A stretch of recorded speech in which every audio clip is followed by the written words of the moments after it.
दरम्यान सरकारच्या शिष्टमंडळानं आता मनोज जरांगे यांची भेट घेतली आहे। संभाजीनगरच्या विभागीय आयुक्तांनी लोणावळ्यामध्ये जरांगे यांची भेट घेतलेली आहे। विभागीय आयुक्त मधुकर अर्दड यांनी जरांगे यांच्यासोबत चर्चा देखील केली आहे। मनोज जरांगेंचा मोर्चा सध्या लोणावळ्यामध्ये आहे आणि आज तो नवी मुंबईमध्ये दाखल होईल। मात्र तत्पूर्वी लोणावळ्यामध्ये विभागीय आयुक्तांनी मनोज जरांगे यांच्यासोबत चर्चा केली आहे। या संदर्भात अधिक माहिती देण्यासाठी आमचे प्रतिनिधी दत्ता कानवटे सध्या आपल्यासोबत आहेत। दत्ता, लोणावळ्यामध्ये सध्या मनोज जरांगे आहेत, कुठल्याही क्षणी ते या ठिकाणावरून निघतील, मात्र तत्पूर्वी विभागीय आयुक्तांनी मनोज जरांगे यांच्यासोबत चर्चा केल्याचं कळतंय, काय अधिक सांगा?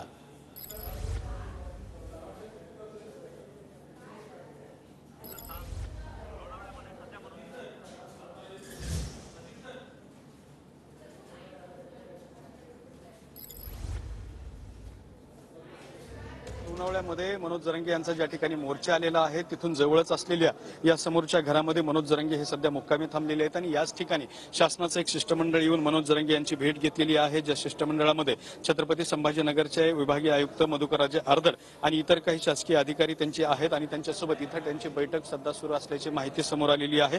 आणि सर्वात महत्त्वाची बाब म्हणजे या बैठकीमध्ये मधुकर अर्दड हे मुख्यमंत्र्यांसोबत मनोज जरांगे यांचं व्हिडिओ कॉन्फरन्सिंगद्वारे बोलणं सुद्धा करून देणार असल्याची माहिती समोर आलेली आहे। आणि याच ठिकाणी संपूर्ण आंदोलनावरती आणि मराठा आरक्षणावरती तोडगा काढण्याचा प्रयत्न जो आहे तो या शिष्टमंडळाचा सुरू आहे। खरं तर मनोज जरांगे हे पुण्यामध्ये जसे दाखल झाले तसे त्यांचा जो दौरा आहे त्याला प्रचंड प्रतिसाद मिळालेला आहे। लोणावळ्यामध्ये लाखांची गर्दी त्यांच्या सभेला आणि या मोर्चाला झालेली आहे।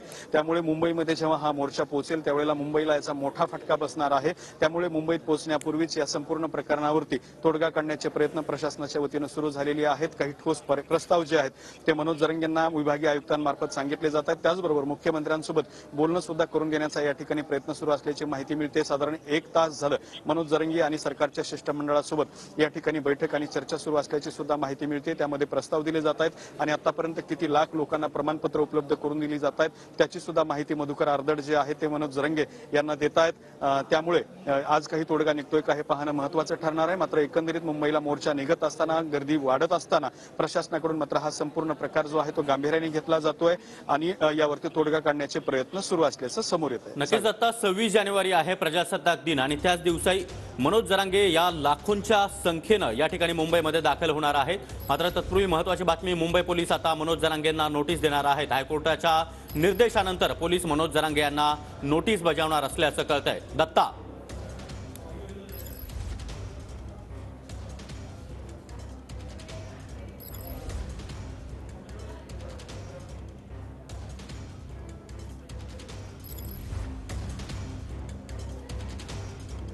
नक्कीच खरं तर आझाद मैदानावरती मोठी गर्दी होऊ शकते, त्यामुळे मुंबईचं जनजीवन ठप्प होऊ शकतं आणि त्यातच 26 जानेवारी हा प्रजासत्ताक दिन असल्यामुळे त्या दिवशी एक महत्त्वाचा दिवस आहे। त्यामुळे कुठलाही कायदा आणि सुव्यवस्थेचे प्रश्न निर्माण होऊ नयेत, गर्दी होऊ नयेत आणि मुंबई विस्कळीत होऊ नये यासाठी सुद्धा मुंबई हायकोर्टामध्ये जी याचिका दाखल करण्यात आली होती त्या याचिकेच्या अनुषंगाने मनोज जरांगे यांना नोटीस बजावण्याचे आदेश देण्यात आले होते आणि त्याच आदेशाच्या आधारे मुंबई पोलीस किंवा आझाद मैदान पोलीस ठाणे या ठिकाणी मनोज जरांगे यांना आज नोटीस सुद्धा बजावणार आहे। मात्र याबाबत कालच मनोज जरांगे यांनी स्पष्ट केलेलं आहे की न्याय मंदिर आम्हाला सुद्धा न्याय देईल आणि त्याद्वारेच मनोज जरांगे ही नोटीस पोहोचल्यानंतर ते सुद्धा हायकोर्टामध्ये आपली बाजू मांडू शकतात, आपले वकील पाठवून त्या ठिकाणी हायकोर्टामध्ये आपली भूमिका मांडू शकतात आणि मनोज जरांगे हे सुद्धा दाद मागू शकतात। मात्र सध्या मुंबई पोलीस आझाद मैदान पोलीस ठाणे जे आहे ते मनोज जरांगे यांना या ठिकाणी नोटीस बजावण्याची सध्या तयारी सुरू आहे आणि आता कदाचित मोर्चामध्ये येऊन मुंबई पोलीस जे आहे ते मनोज जरांगे यांना ही नोटीस बजावू शकतात। मात्र आज बघू शकता आपण की याच बंगल्यामध्ये ज्या ठिकाणी मनोज जरांगे हे मुक्कामी होते त्या ठिकाणी